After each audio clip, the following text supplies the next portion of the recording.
right, good deal, man. Fuck yeah, Mike, dude. How you doing, Steve-O? So good. Hell yeah. So everyone can see this, where? YouTube. YouTube, okay. On Mike Tyson's channel, YouTube channel, Hotboxin. All Check it out, man. All right. Thank you guys for not hotboxing on this episode. Absolutely, man.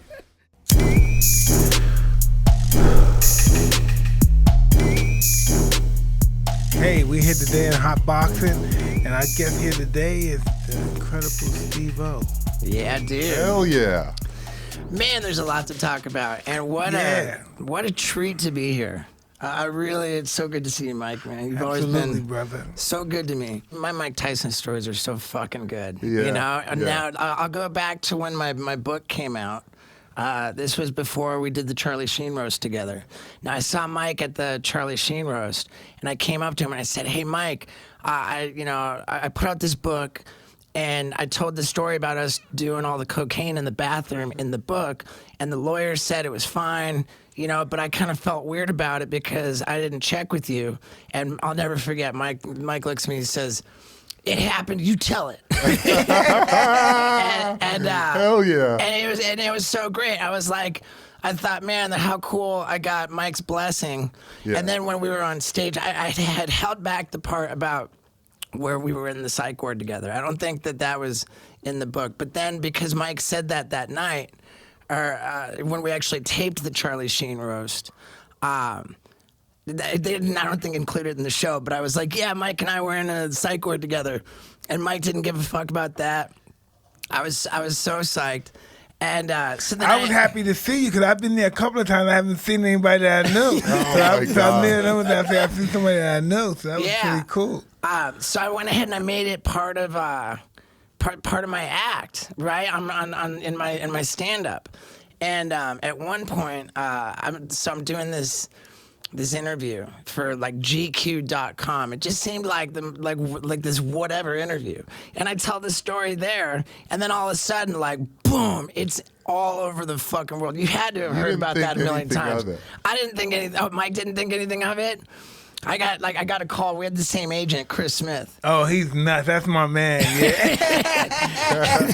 So he calls me up and he says, "Hey, Mike and his camp are really unhappy about the way this story went all over the place." And then later he told me, "Mike didn't say shit. I just didn't want you messing with his." You know, Oh my God. But yeah, it was. Oh man, how about that Charlie Sheen roast? That was pretty good too, dude. So we taped it. Of course, I mean, That's epic. Broke my fucking nose at the Charlie Sheen roast. You're mad, man. You're insane. Dude, I love that. I'll tell that story too. But William Shatner said, "Fuck, Steve." Really? William Shatner says, "What the fuck?" Oh my God. Yeah, it's classic. And so when we taped the Charlie Sheen roast, this part I think is so fucking funny. Like when it was like maybe like a week before it actually aired, after we taped it, and Charlie invited everybody that was involved with the roast to his house, this huge fucking mansion. You got to remember this. Charlie's house? Yeah. Yeah, and this is like before shit got real crazy with him. It was after it got crazy at first, but before it got super crazy. Right. He was crazy though still. Oh, Yeah. dude. He had everybody over to his house before we taped the roast and after when it aired. So it was before we taped the roast when I first met him, and we're at the house, and he like pulled me aside. Just he said, a party? Just to hang. It wasn't like a party Charlie just hang Sheen out. style. It was more just like everybody meet before we worked together. Okay. So we're at the Charlie Sheen's house. You know, the first time I met him there, he pulled me aside. He said, "You know, man, Steve-O, you and me, when we go down in flames, we don't fuck around."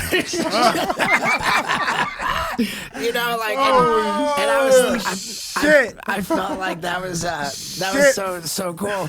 And then when Steve, man, God damn. Amazing. And then when we were at his house to watch it, right, which was so crazy because he had that whole like fucking meltdown debacle with the 2.5 Men, and Right. and he had like I suppose got fired from the show, and so when the Charlie Sheen roast aired, it aired immediately after the very first episode that featured Ashton Kutcher. Oh, wow. Right, Ashton Kutcher replaced him, and so on the whatever the network this premiere with the Ashton Kutcher season was, the Charlie Sheen roast on Comedy Central aired immediately afterwards. So we watched both of them in Charlie Sheen's living room with Charlie Sheen, and he didn't know how they killed off his character. He didn't know what the fuck they did after he left. So we're sitting there in the living room with fucking Charlie Sheen while he watches this the death of Charlie Sheen. And it was like they had he had died, and they had his urn with the ashes, and then like someone like bumbles it and like throws the fucking thing. The ashes go everywhere. There's a huge cloud, and as the cloud of ashes like comes down, Ashton Kutcher appears in the background, like, and Charlie watches that and he goes, "Oh shit, I got to give it to him. That's good." You know? He didn't know what to expect, and so then that same night, I'm like, "Hey, dude, Charlie, let's get a photo, take a selfie." Me and Charlie Sheen, and I have to take the selfie, and then I'm like walking around, and I'm thinking, and I go over to Jeff Ross, and I go, "Dude, check it out. We're in the world's." I said, "I think we're in the world's most expensive crack house." Oh my God. and so I go over to Charlie Sheen. I go over to Charlie and I'm like, "Dude, can I tweet this photo with the caption that says, 'I think I'm in the world's most expensive crack house'?" And Charlie says, "Hilarious, go for it, yeah, you know, it's fucking great, I love it." And so I did, and then I had one of my stand-up shows, like local in somewhere in California that weekend. So I'm on the news the next morning, and someone like the lady, like, she's like, "Oh, can I interview you from my thing or whatever?" And she goes, "Is Charlie Sheen sober?" And I said, "I don't know, I don't think so." And because I said that, and because I tweeted about the crack house, I got a fucking phone call from his manager, this dude. He lived next door to him. The dude was furious, and I was like, "Fuck!" I didn't mean to rock the boat or upset anyone, but so then I got a hold of Charlie. He said, "I don't fucking care." The same situation as with Mike. Yeah. That's awesome. But yeah, man, fuck, that whole Charlie Sheen situation is crazy. You still talk to him ever? Yeah, have you ever heard from him? I haven't, but now I saw that he posted that he's been sober for over a year now, which is great. That's good. It's great that. But I mean, I can only imagine like the legal situations that he's in now. Yeah. You know, I mean, talk about having a lot and then like he was just on top of the world. You know what Yeah. I mean? He just got on top. Everybody was like, "What the fuck? Charlie blew up." Dude, he had like. Especially even when he left the 2.5 Men, he turned that into this like unprecedented anger management contract that guaranteed like 90 episodes or something. Yeah. But in any case, from the Charlie Sheen roast, right? This is the greatest fucking story ever. This is the fucking greatest story ever, and like you'd think like, man, it's crazy. I broke my nose on Mike Tyson's fist at the Charlie Sheen roast, which, by the way, is, in my estimation, the fucking coolest way you could possibly break your nose. Hell yeah. You know, like Steve-O, I don't know, man. But understand how beautiful it was, because the Charlie Sheen roast was 2011. Right, it was, I forget, like it seemed longer than that. It was 2011. Now what happened was, and this is just so fucking incredible. The 2010, we filmed Jackass 3D, right? And as part of Jackass 3D, my buddy Bam Margera, he's part of the show. He had this trick because we were playing around with the super slow motion camera for the first time. The Phantom camera was brand new. So we had this gag where Bam would sneak up behind you and he would throw a cup of water in your face with one hand, and with his other hand, he had a boxing glove on. He would sucker punch you. Yeah. So as the water hit your face, the other side, to slow-mo your whole face. That was so good. It was called the Rocky, and they did it in slow motion. This super slow motion face punch set to the Rocky theme music. It's fucking hilarious. Yeah, it's awesome. And now when Bam did it to me, it was a real pisser because I had this idea that I pitched. I said, "Hey dudes, I want to shoot my nipple off with a BB gun." God. Right? God and damn, and everybody said, "Oh no, dude, that's too dark." You know, but it wasn't too dark. It wasn't as much that it was too dark. It was just that like there's legal implications when something is imitatable, and particularly if you're going to involve a gun and shooting someone on purpose, let alone in the chest. That's where the problems were.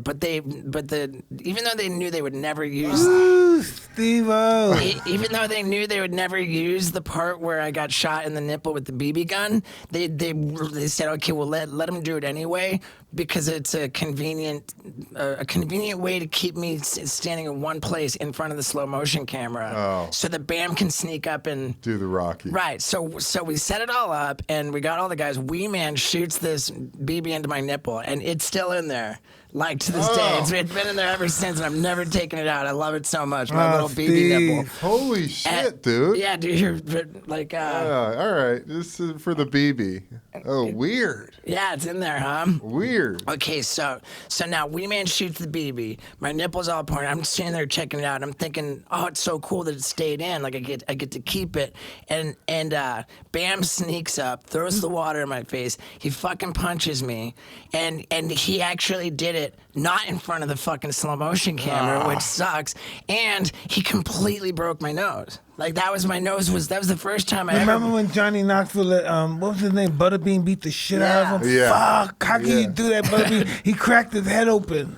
It's insane. I think he hit his head harder on the floor too. Yeah. But well, I want to ask you about that. okay, but you finished. so this was the first time I broke my nose, and I was really pissed off at Bam, and because he didn't do it on the slow motion camera, and because there was this continuity thing with all this blood coming out of my nipple, like the footage didn't get used, the footage didn't fucking get used at all. So it happened for fucking nothing, and I was so pissed off about it, and I didn't know, like I just started stewed about it and I waited 2 months. It was 2 months before I finally snapped, and I said, "Fucking, I'm getting my nose fixed, and the fucking movie's gonna pay for it." Right? And so I tell the you know whatever the movie office is, I'm going to this fucking fancy Beverly Hills nose doctor, and you motherfuckers are paying for it, you fucking assholes. And so I go to this doctor with my crooked nose. My broken fucking crooked nose, and the doctor tells me, he says, "Yo, I would love to help you, but it's been 2 months, idiot. It's fucking healed that way. Done. It's healed that way, right?" No. So this is what the doctor says. He says, I could fix it, but because it's healed that way, the only way I can fix it is to re-break it. The guy says with a fucking chisel. He says I gotta re-break it with a chisel, and I'm like, oh well, I'm good. You know? Yeah. I'm like, fuck that, I'm good. And so I just lived with my crooked ass nose for another like year, maybe a little more than a year, and then comes the Mike Tyson fucking right. And so I showed up at the Charlie Sheen roast with a crooked ass nose, right? And all I was trying to do was You had been loaded then. Were you loaded? No, I wasn't. You're so holy. I was completely sober, and I showed up with the fucking roast with a crooked nose. All I was trying to do was get a black eye with Mike. But when I dove into his fist, and I just like. I don't know. I got my nose on it. I think Mike might have leaned into her. Mike's a solid guy. Mike's a solid guy. Yeah. So my nose was so fucking broken. It was significantly more broken when I did it with Mike. But what it was, like here, I crumple him on the ground. William Shatner is like, "What the fuck? My nose is gushing blood." I can tell just without like looking in a mirror. I can see. Just with what my eyes can see, my nose is nowhere near in the fucking right place, dude. My nose was parked under my right eye. I mean, it was dramatically fucking broken, and that was the last thing that happened on the stage. So it's like, okay, now the show's over and everybody's getting up and starting to leave.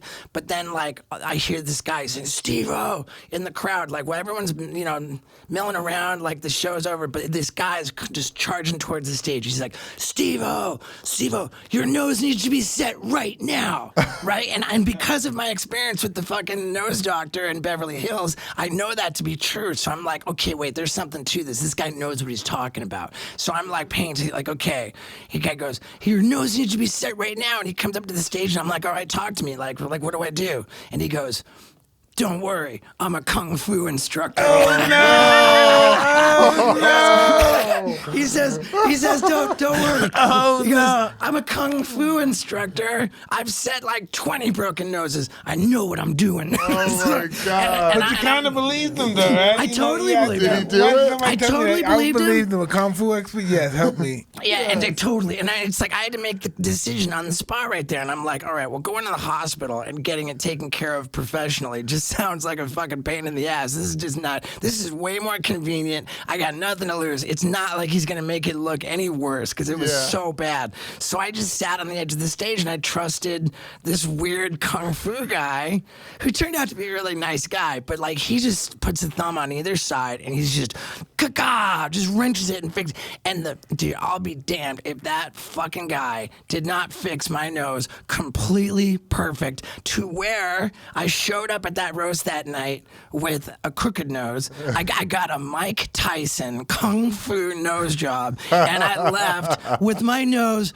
perfectly fucking straight, and I got it done for free. It's the greatest story ever. And That's genius. And Mike, if I didn't break my nose on your Fuck. fist, it would still be crooked. What? You You fixed fixed it. You fixed my face. Thank Mike. God, man. Thank God. Yes. Yeah. I put together this whole. Man, I couldn't believe that night. I my put God, together that's this whole before and after. There was like when it was broken from Bam, and then like how it healed crooked, and then when it was broken from Mike, and then how it fixed after that. It's the great. I'll repost it, man. Hey, I'll tell post us. it again to promote this. And if anybody wants to see these before and after photos, this 4-photo sequence, it's unbelievable. Yes. Go to my Instagram. Well, Steve, what happened to make you decide to just go straight? Oh my God, that was like almost not even my choice. I had an intervention like that was in Johnny Knoxville. Yeah. Put it all together, and it wasn't the kind of like on TV when you watch an intervention, they ask, "Are you willing to accept help?" You know, like will you go to treatment? Right. For me, they weren't asking. You know, they were telling me. They said, we're taking you to the hospital. I got the 5150. It was my first time in the psych ward and not the time when I was with you. I had 2 psych wards. And so...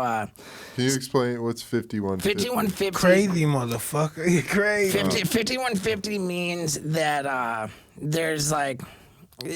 proof. If they can prove that you are... a threat to yourself or others. Which means if you say anything to the effect of Right. "I want to kill myself," or if you say even just "I want to harm myself," you know, Or someone else. or if you're caught cutting yourself, or anything like Right, that, right. or if you threaten someone, if you pose a threat to yourself or others, then under the law in California it's called 5150. This happened to Britney Spears. Heather Locklear just had a couple of them. There's a lot of celebrities on the 5150 club. Yeah. In Florida, I know it's called the Baker Act, but what it means is that they can just involuntary, against your will, they lock you up in a psychiatric ward for 3 days. Oh, wow.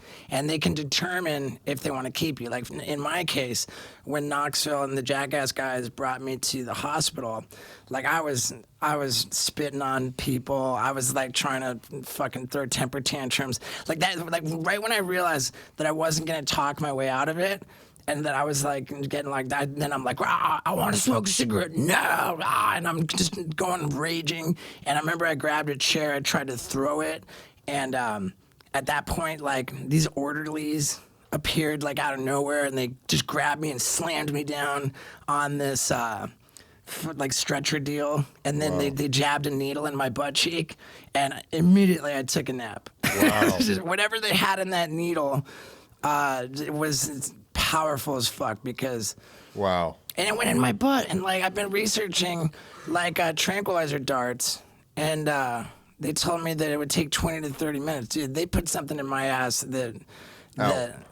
out. And then I woke up in the part of the hospital where the doors don't open no matter what, you know. And plus on top of that, they had there was this was at Cedars-Sinai Hospital in L.A. and they got the East and the West Wing. Like, I think if you're on the East Wing, you're sort of standard issue, like run-of-the-mill, harmful to yourself or others. But if you're on the West Wing, you're, like, in the something else category, you know, like the extra, like, high security or whatever. And so they had me on the West Wing. And because of my behavior, they changed me to 5250, which is not just 3 days, it's 2 weeks. Oh, wow. And That's so why I had the 2 week joint. Yeah. You had that too, Mike? Yeah. Yeah, I had the 2 weeks, man. Plus, that shit runs expensive too. Yo, man, I spent I spent 1.6 million just for rehab. Wow, Getting well and seeing doctors. I think my my treatment, my rehab, I think came to about 300 grand. And listen, know what? I'm thinking to this day, what was going on with me back then? I was so fucking nuts. Yeah. And I would never dare do that now. Before I was just fucking nuts. Yeah. Yeah. That's right. And now, so I mean, and thank God they changed me to the 2 weeks, because if I was only in there for 3 days, I would have. Wouldn't have done anything. I would have gone straight to the drug dealer if I walked out of there, because I think it was like day 4. What, both you guys, like, what drugs were you using at those times in your lives? Cocaine, marijuana, a lot of alcohol too. A lot of alcohol? Man, Yeah. the time, I mean, I'm sure everyone's heard this story, but in 2005, this is the first time I met Mike. We were at some kind of nightclub. And I was just so stoked. I was like, fucking Mike Tyson, Yeah, no way, fuck it's yeah, so dude. rad. And everyone was going from the nightclub to this house party.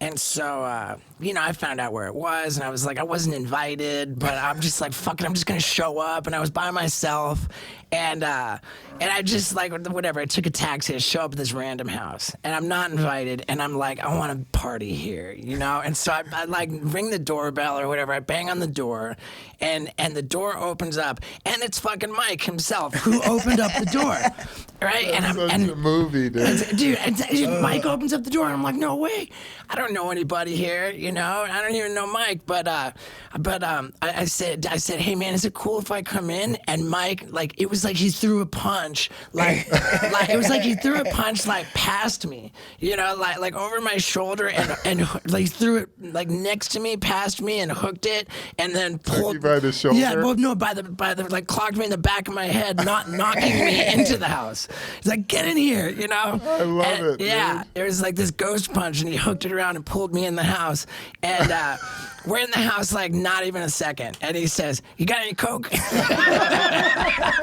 And I said, fuck yeah, I do. I said, fuck yeah, I do. Not only do I have coke, I have a bunch. And I was Holy not kidding, man. shit. I had like both pockets, right? I'd like, for anyone, you know, an 8-ball is like a fairly substantial amount of Yeah, it's cocaine. a lot. You know, that's 3.5 grams. In my left pocket, I recall having an 8-ball that had not even been touched, and in my right pocket, I had like an 8-ball that had been like halfway through. So at the end of the day, it was roughly, I don't think I'm exaggerating a lot. I think I had about 5 grams of cocaine. All right, and so I'm like, yeah, I got a bunch. So Mike and I, we go in this bathroom in the house, right? We just fucking lock ourselves in this bathroom, and we were in there for like easy Whose 3 house hours. was it? Friend of mine. Oh.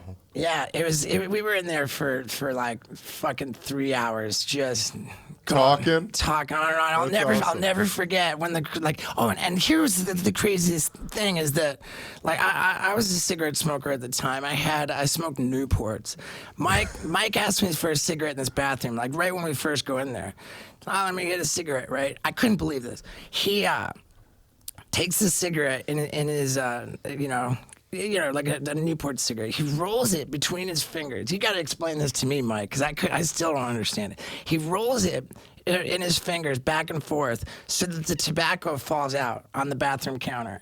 right? Like, and he keeps doing it, rolls back, so he gets done with it. Now, like, there's the brown filter on the end, and the cigarette paper is empty. It's just like a cylinder, like an empty tube of cigarette paper.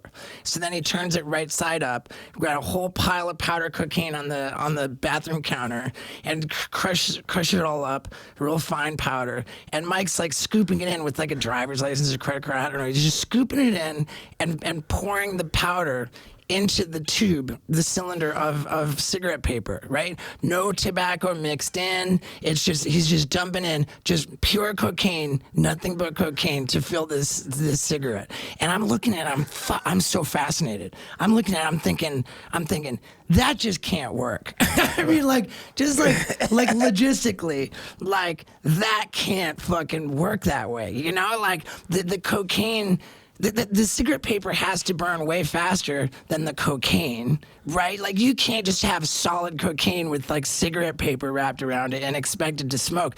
And I'm watching them do this, and I'm just thinking, like, this is the most fascinating, like, fucking drug addict science fair experiment.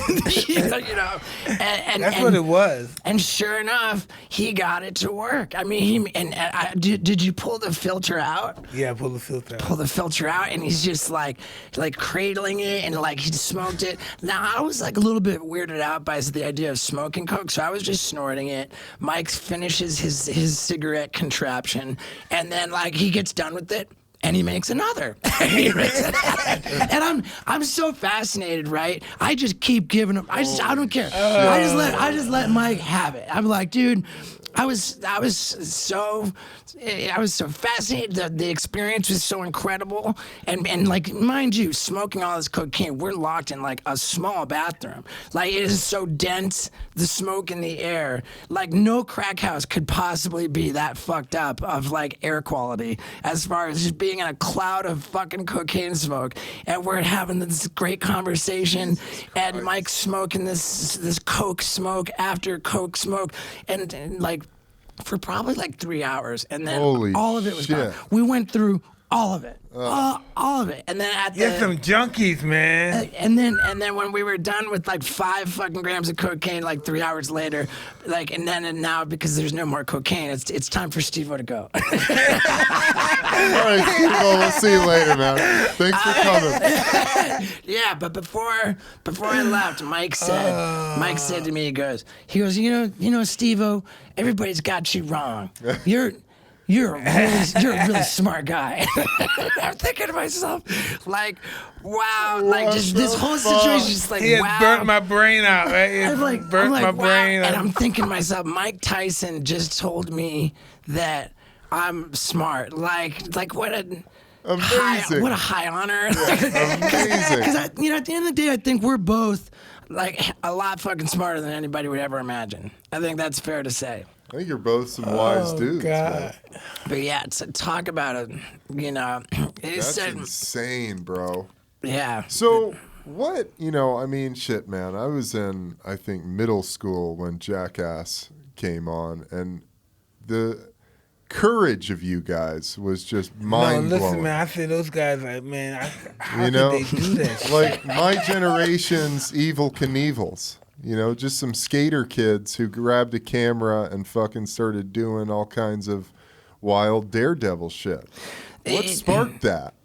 I mean, my story is pretty simple, man. Like, from birth, I was just an attention whore on steroids. I mean, it's just what it was. And I mean, you don't have to be Sigmund Freud to look at, like, how I grew up, and my alcoholic mom, my dad who was never home, who was a corporate executive.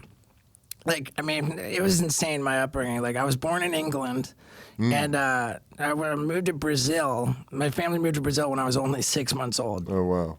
Because Dad, my father, he became the president of Pepsi Cola in all of Brazil, the entire country. Jesus. And so Dad was like a fucking baller ass motherfucker, and so I'm like, I'm a 6 month old baby, and Dad's going off, right? Like, they're living the life in Rio de Janeiro, you know, like, and they got live-in maids Like, neither my mom or my dad didn't fucking pay attention to me. They were partying. They were on top of the world. And I spoke my very first words in Portuguese because I was raised by the live-in maids. Wow. These like I don't want to say servants, but yeah, like live-in maids taught me how to speak my first words.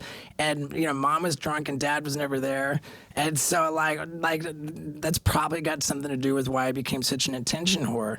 And we kept moving all the time. We never stayed anywhere for more than a couple of years. I grew up in 5 different countries. Wow. And yeah, so whatever. I'm an attention Damn, whore. Steve.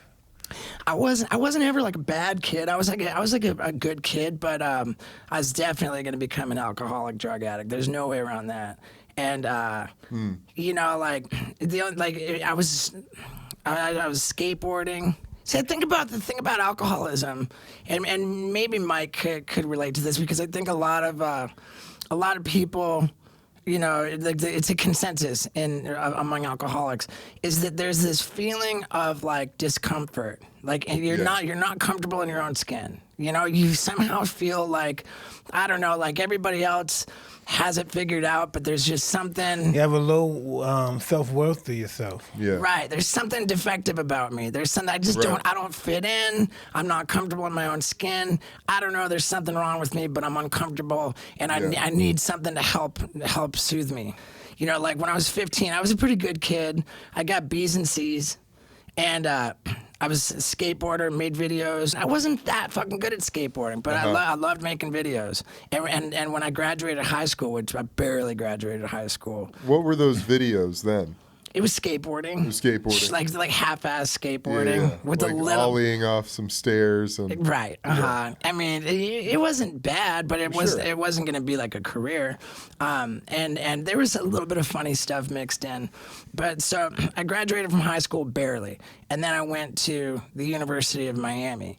Now I'm at the University of Miami less than 2 weeks. Hurricanes? Okay. Hurricanes. And less than 2 weeks after classes started my freshman year, I was already on final disciplinary probation. Good God. And I went To school? Yeah, in the dorms. And then I got kicked out of the dorms, and I failed out of my classes, and I just dropped out. I just gave up. So now I'm on my way, I'm on my way out of the University of Miami. And this is 1993. You know, that was a long fucking time ago. And people are like, what are you going to do now? I'm like, I just turned 19 years old.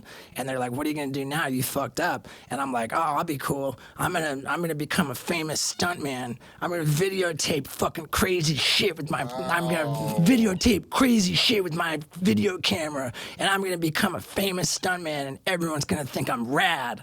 And like everybody I told this to, they just thought, what a shame. What a fucking tragedy. This guy, what a fucking loser. Everyone just felt bad for me. And I don't know that I believed I would be successful with that. But I had no other option because I had proven, time and time again, I had proven that any time I tried to get a job, I got fired. I got fired from every fucking job I ever had. And I couldn't go to class. I couldn't read a book. I couldn't do shit that I didn't want to do. The only thing I wanted to do was make dumb videos. And I knew I wasn't that good at skateboarding, so I'm like, oh, I'm just going to be crazy. I'm just going to do the crazy shit. And I kind of thought that I would just fail. I didn't think I was going to succeed. You know, I felt like, okay, I don't have the survival skills, man. I can't keep a job. I can't earn my way. I'm going to die a failure. But I'm thinking to myself, before I die a failure, I want to get a ton of video footage because I'm like, I'll be gone, but that video will still play, so I'll still be alive. It became my religion, man. Like I want to live, like we're all going to die, but I want to live forever. You know, this is like, I want to live forever. I never gave a fuck about money. I wanted like attention, and I wanted attention for eternity. In a big way. Yeah, and I didn't think I would be discovered or successful. I thought I'm gonna be dead, and I'll be like the Van Gogh of dipshits. Like maybe I'll get discovered after I die. How do you feel now? Well, now everything's different. Now, like you know, with we get older, people don't give as much of a fuck about us anymore. I think they'll always care about you. But you know, like, it's getting older is scary. You got to change your priorities, you know. And now my priorities, what I want to do is buy land and open up an animal sanctuary. I love it, I man. want to have that be my legacy. Well, it's fucking awesome, dude. I mean, it's great to have you here, man. Dude, wait, what a treat, man. Well, by the way, I mean, you made this, you had this idea. I'm going to be the fucking world's most famous Dipshit. superstar stuntman. But that was unprecedented at Right. the time. There wasn't any YouTube or There wasn't. fucking There was internet videos with this shit going on. The way that I came up was by spending money that I didn't even have to spend on VHS tapes and recording back and forth between two VCRs to make my edits, and then taking the physical VHS tape, this cassette videotape, and then going to the post office with money I couldn't afford to spend to ship these fucking tapes to anybody I thought would watch them who might be able to help me. And it was all people in the skateboard industry. And dude, I didn't get anywhere for like, I don't know. I was homeless for 3 years. Wow. I was homeless for 3 years, and when I say homeless, I was more of a couch surfer. I think that's the difference between a homeless person and a couch surfer. Yeah, that's what I would say. I say homeless too, but I'm a couch surfer. Yeah, I couch always have somebody in the house I can stay Sure, over. I mean that's when you've got people skills and a personality. If you're a likable guy, you know, people let you sleep on their sofa until you pee on it, which I always would. But because that's the thing, if you drink enough, you're gonna fucking pee in your sleep. Yeah. I've learned that time and time again when I was drinking. It is a hazard of it. Yeah, I know. Nobody likes that either. So 3 years in, and I found out about Ringling Brothers and Barnum and Bailey Clown College. Ooh. Yeah, I was living with my sister at the time. She found out about it. Where at? Florida? It was in Sarasota, Florida, yeah. Okay. And this was in 1997. My sister had me living in her house, and I'm just a fucking asshole, and I'm eating all her food, and everything's a mess, and she's like, what am I? So she was working at a newspaper, and when she was taking a shit at work, and on the toilet was this book of trivia, like trivia questions. So she's taking a shit, and she gets this question that she reads it. It says, what's the only college that has no tuition? You can just go for free. And it said Ringling Brothers and Barnum and Bailey Clown College. If you can get in, then it's free because they want equal opportunity for people to run away with the circus. You know, and it was a big tax write-off for the circus. And and it was prestigious. It was statistically harder to get into clown college than Harvard. Wow. You had to audition to even get an application, and you had to audition for the chance to apply. And so my sister, gets into this thing, and I was laying in my own vomit at my buddy's house. I come in, and I'm so hungover, and I'm hurting so bad, and I see this.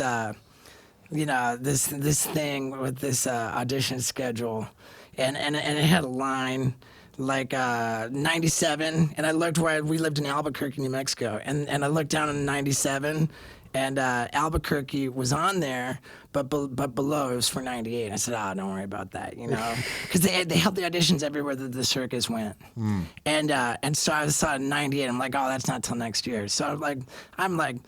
It's all fucking hungover. And my sister comes up to me, she says, how are you getting to Denver by Monday? I think she wanted me out. Yeah. And this seemed like clown college seemed like a great opportunity for me because I wanted to be this famous stuntman. What did you learn there? Yeah. The only thing you had to learn was still walking. Still walking, and then other than that, there was so many different. We trained 14 hours a day, and then you had to learn how to do your makeup. Wow, dude. So it was serious training. And I didn't give that much of a fuck about being a clown. I just wanted to become this crazy famous stuntman, and I thought if I could graduate from this prestigious, Ringling Brothers Clown College, where it's so hard to get into, then when I'm trying to become a famous stuntman, I'll have some legitimacy where it'll be it's yo, I'm a trained circus professional, I'm the fucking, you've heard of the circus, and I'm legit. And so I went there to try to further my goal of becoming a stuntman.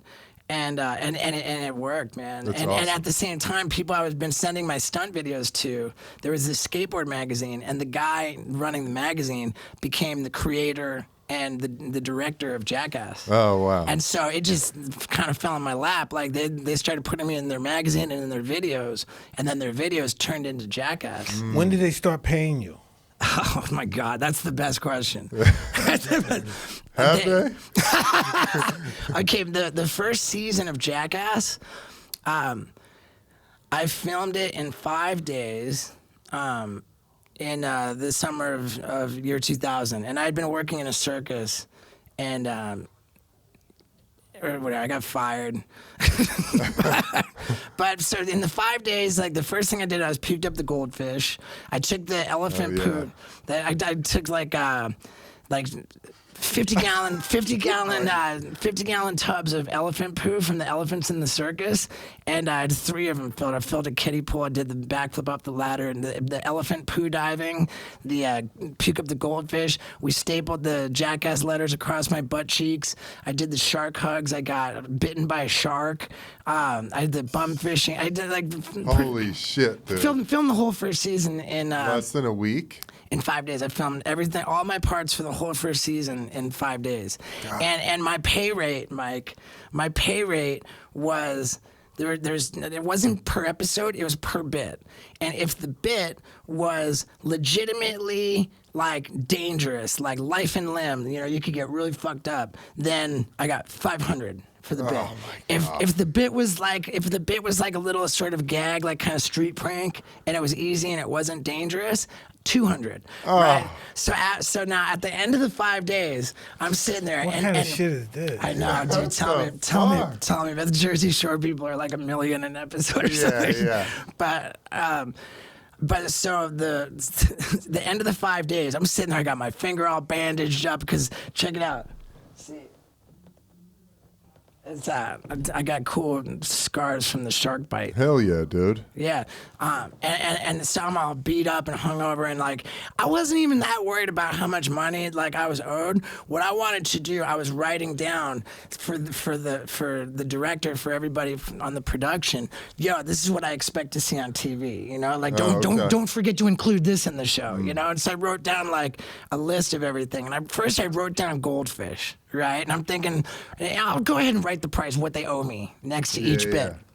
So I'm thinking goldfish, right? Now, if you could choke on the goldfish, right? It could fucking turn around, and as it comes up, like it go on the scales the wrong way, it could thrash your fucking, like there's a lot that could go wrong swallowing a goldfish, right?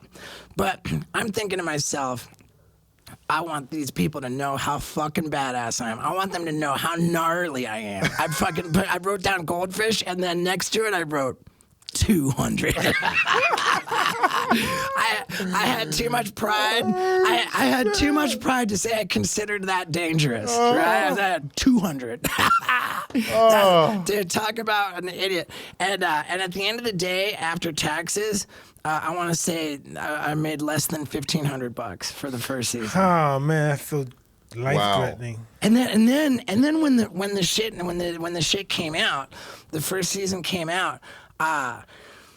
It was, by the time the 3rd episode aired, which is exactly 2 weeks into the run, it was officially the highest-rated show in the history of MTV. Yeah, that's crazy. Listen, I mean, it wasn't higher ratings than the VMAs or anything, but for like a half-hour standard format of programming, the profit margin and the ratings were unprecedented. Yeah. It was by far the most profitable, the highest-rated shit that they ever had. Tell me this, Steve. When did you become happy from them paying you? Did that day ever happen? I was happier without money, I feel like, for some reason. No fucking way, dude. You gotta be paid for your services. Oh, I understand that, man. Like, I understand that. And, there are a lot of us, too. There are a lot of us to split it up. Well, you were young, man. I'll tell you what the next step was. So it's the highest rated show in the history of MTV, and I get the call to let me know that. And my contract had no options or anything. It was like start from scratch, new contract. So the producer calls me up and he says, "Hey, we're a hit." He says, so MTV wants, the first season was 8 episodes. He says, MTV wants 16 more episodes. so they're ordering seasons 2 and 3 in one go. 16 more episodes, and he says, and we know we're gonna have to pay you, so we're gonna give you $2,000 per episode. And in my head, on the phone call, I'm thinking, getting paid, huh? I'm thinking to myself, 16 episodes times 2, that's $32,000. I'm fucking rich. Yeah. Right? And now, I'm sure. like, and here's like to be completely honest, I think that my attitude about money and how I started out in my career with business stuff, like it's fucked up. But the truth is, looking at my parents growing up, like my dad was a baller. My dad went on to become the president of Nabisco. Whoa. Like he was the president. He was like a hotshot CEO. And like when I was in high school, my dad was chauffeur driven to work. And if I overslept at all, or if I'm running late in the morning and I didn't have time to ride my skateboard to school or ride my bike to school, then I would have to ride with Dad and catch a ride with his chauffeur. And that fucking embarrassed me. As a kid growing up, like my mom's drinking got so out of hand that my sister just couldn't take it. She went to boarding school. And Dad became more and more successful and more like rich. And so the dynamic for me as a kid growing up was that my family got smaller and the house got bigger. And I was embarrassed of how fucking obnoxiously big our house was. And I remember going to when Dad was like running Del Monte, the canned fruit company. Yeah. Like he took the family to Kenya. Where they had the main pineapple factory, because he's got to show up and just Do whatever. show up and do whatever. Yeah. So he planned it on this week in February when we had spring break. Again, I was in England, and so like we had spring break, and this is when I was like 11 or 12. 5th or 6th grade, because I went back and forth to England. In any case, we go to Kenya on our spring break. He brings the whole family. And remember when we into Nairobi, this is how I remember it. Dad says it's different, but I know this fucking shit. Like, Dad, the only thing we disagree on is the car. We come out of the airport in Nairobi, which is in Kenya. Come out of there and there's just poverty, man. Like people with like no shoes and like tattered clothes, and there's the flies all over, and they're like begging you, and they usher us, like the family, like into this like limousine, and like open up they get us into this car, and the car's sitting there, and I'm inside the car, and these poor people are like scratching at the windows, they're like begging, please help us, please help us. Yeah, I've seen that before. Yeah, and I'm sitting there in this car looking at this poverty. I'd never seen poverty like that, but I remember thinking to myself, what the fuck have I ever done to deserve to be in the car instead of scratching at the car? Like, Right. I'm a fuck up. I knew damn well I have fucked up everything. I've never had a good report card, like in high school I did a little better with, for a while. But I just was a problem, man. It was like always a fucking problem. I was always in trouble. I was a fuck up. And I just felt ashamed, man. I felt ashamed of like, what did I do to be in this car? And I felt ashamed of the house that was so big, and I didn't want kids from school to see me get out of a fucking chauffeur-driven car. Like I would ride like shotgun with my dad's reading the newspaper in the back seat. I would ride shotgun and hug the driver. Like to pretend the driver was my dad. Oh my God, and I didn't want kids to see. And a lot of this attitude about that, I just saw that my parents, and I feel bad saying it, but I'm just saying it because it's the truth. Both of my parents, I feel like I just saw them like blatantly think that they were better because they had money. Like I saw them like just think think they were better. You know, I saw that whenever they had friends over to the house, that it was just like a big pissing match of like, oh, well, my kid's going to this school and it's better than, you know, it's just like this competition. And I didn't like it. I felt that my parents were like corroded by wealth. I felt like they you know, it was like, honestly, the feeling in my growing up was, it's like, were you raised religious? It was like, the honest answer is no, I wasn't raised religious. Like, my parents felt that they had enough money. Why would they need religion? Right. you know? Yeah. Like, so I took that kind of mindset to into my life, you know, and I could have been a more aggressive businessman, but I never gave a fuck about money. Yeah. And also when we were in Kenya, we show up at this pineapple factory. This is the craziest part. Show up to this pineapple factory, and like, it's so hot and fucking sweaty, and like all the workers have like flies all over them, and I'm like, I turned to my dad. I said, Dad, how can you like, you're the boss, Dad. You're the fucking boss. How can you let people work in these conditions like this? This is fucked up. You know, however, and Dad says, he says, well, the list of people who have jobs in this pineapple factory is nowhere near as long as the list of people who are waiting for jobs in this pineapple factory. So if anybody doesn't like it here, they can get the hell out and be replaced by someone who will work harder. And I remember thinking, fuck, my dad's a dick, right? And then fast forward to when we were filming the Jackass TV show, when we were in the middle of that run of the seasons 2 and 3, where I'm getting the $2,000 per episode. And our cameraman, he was always on the show too, Rick. Rick goes up to the director one day and he says, yo, I just spent like however many hours it was, like 12 hours in one day, like busting my ass filming a fucking like a national, like worldwide, like hit TV show, and I made less money than if I shot a fucking half a page photo ad for this bullshit skate magazine we used to make. Like, how does that make sense? Like, I shoot a fucking photo for a piece of shit skateboard magazine and make more than I do making this fucking hit TV show? MTV like, how does that make sense? Laughing their balls off. Yeah, how does that make sense? So Jeff looks at Rick, he goes, then go shoot a skate ad. Go shoot a skate ad. You know, like, you'll be replaced by someone who will fucking work harder. And then I remember thinking to myself, damn, so it's not that my dad was a dick. It's business. It's that's how the fucking world works. Yeah. Shit. Yeah. So it's like the only way to like get up, the only way to come up is to make it so that you can't be replaced by someone who work hard. You need to make yourself Work for yourself. You need to be irreplaceable. Yeah. You need to make it. You need to have to control it. No one can take your place. Yeah, no doubt, man. And no one can take my fucking place, and no one can take doubt. Mike's place. Yeah.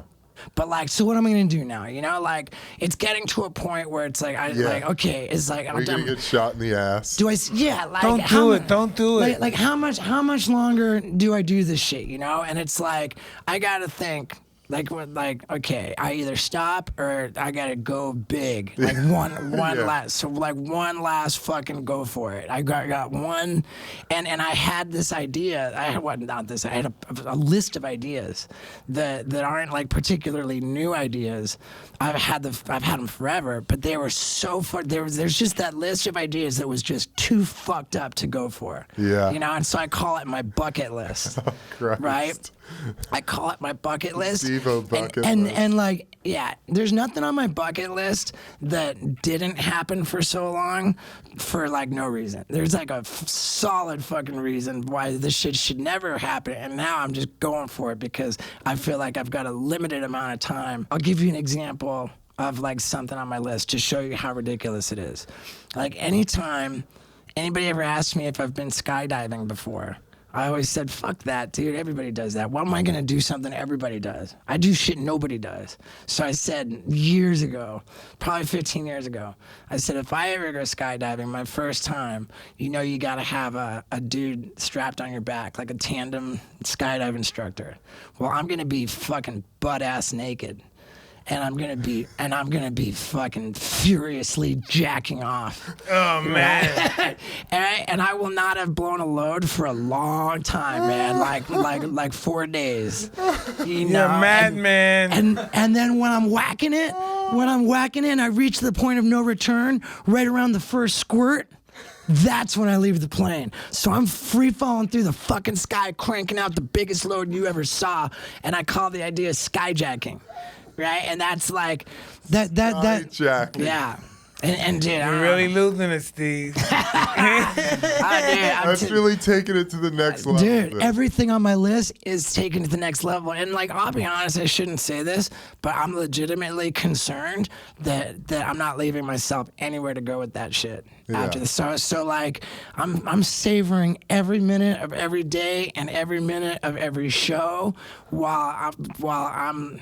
Dude, I haven't even peaked yet, but like I'm in it now. Like it's on. And dude, and this bucket list show, dude, there's like all over the venues, you got to be like 21 to enter, and there's like legal waivers. Like by entering this room, you acknowledge that that you like essentially can't sue over like I got fucked. I have people like in almost every city I've gone to on this tour, there's been like at least one dude passed the fuck out, straight up fainted in the crowd just from the footage. Because the act, like the bucket list tour, it's a stand-up comedy act where I go through the whole list, right? I tell the story about every fucking outrageous Everything bit, you're gonna do. how that and then after each bit, I screen the fucking shit. So you see it on the screen in the theater, and you can't see it anywhere but on this tour until I get done making the whole bucket list a series.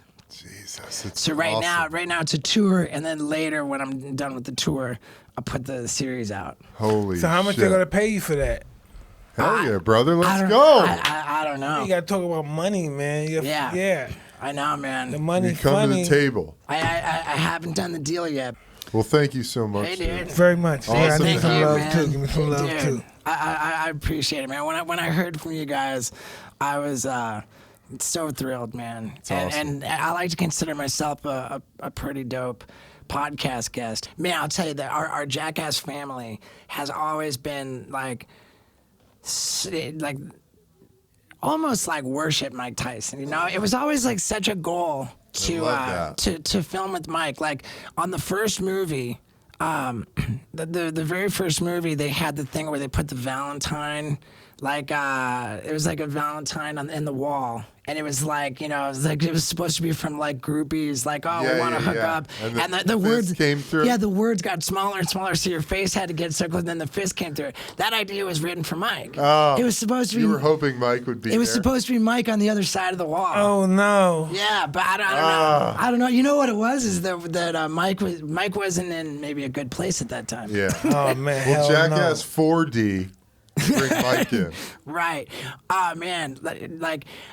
But I know we should wrap it up, but here's just for me, like we used to play the black eye game, and when Mike showed up and we were in the psych ward together, this was my second psych ward, and I'm telling Mike, I'm like, hey Mike, dude, I got this idea, I want to film with you. I just need you to hold your fist out and let me run into it with my face. Yeah. And it was just a straight up bad time to try to pitch Mike on that idea. It's like, He wasn't into it? Mike wasn't in the psych ward because like he was having a good. He was doing well.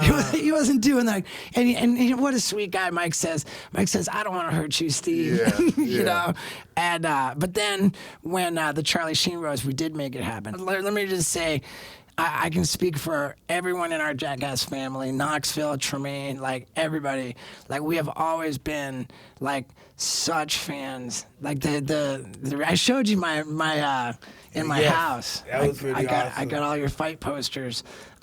It's just a real honor, man. It's so good to see you and to see you doing good and looking healthy.